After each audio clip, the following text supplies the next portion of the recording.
zipope ineyo kuti ineyo ozileyo kunyumba kwanga ine kuli chuma kolemera pokapokapo kunyumba kwa ine kokutika sinzinga zipope ineyo andu peselani ine ndakumeleza kuti ovutika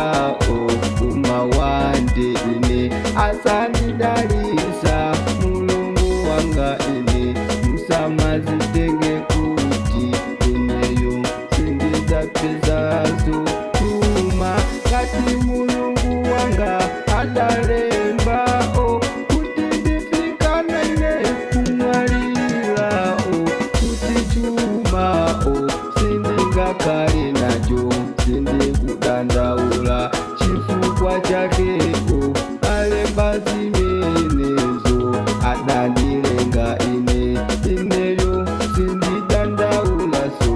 andu inuyo chomwe ndikukondwera ine mulungu wanga amandipasa ine zofunasanga kumaso amandikonda ine ndimasangalala ineyo ndakombeleza kuti ovutika kumaso banja la kwatu tonse ife ovutika sindikandaula chifukwa chake